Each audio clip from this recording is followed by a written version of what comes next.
जेव्हा तू काउंटर केलंस की नाहीयेत लोक तर करावं लागणार आहे तर ते मी बघेन. जस्टिफिकेशन देऊ शकतेस जेव्हा गरज पडेल तेव्हा मी उतरेन स्वतः मैदानात. तोपर्यंत मी नाही उतरणार आहे. आता कोणी केलंच नाही तर उतरावं लागेल ना मग. कोणी करणारच नाही, सारखं कॅप्टन येऊन करत राहील का? थोडंसं करायचं, शेअर करायचं मग ते मी बघेल.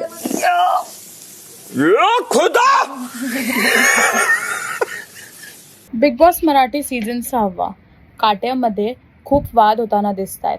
तन्वी, राकेश आणि दीपालीमध्ये छोटे छोटे वाद सुरू झाले आहेत. डिफरन्सेस आले आहेत आणि तन्वीला काम करण्यासाठी राकेश सांगत आहे. राकेशचं असं म्हणणं आहे की कोण जर काम करत नाहीये तर तू ॲज अ कॅप्टन काम करायला पाहिजे. पण तन्वी तेच त्याला म्हणते की तू सांगशील तेव्हा मी काम नाही करणार, मला जेव्हा वाटेल तेव्हा मी काम करेल. आणि ह्याच्याचमुळे दोघांमध्ये वाद सुरू आहेत. आणि हे आधीपासूनच, जेव्हापासून प्रभू बाहेर गेला आहे, प्रभूला तन्वी ऑलरेडी मिस करत आहे आणि त्याच्याच ह्याच्यासाठी ती खूप चिडचिडी झाली आहे आणि राकेश, दीपाली समजून घेत नाहीयेत असं दिसून येतं. आता बघायचं आहे की पुढे काय काटा असाच तुटून वेगळा होणार आहे की नंतर थोड्या दिवसानंतर एकत्र होईल, हे पाहण्यासाठी बिग बॉस मराठी पहा आणि अजून अपडेट्ससाठी टेलीचक्कर रिजनल्सला सबस्क्राईब करा.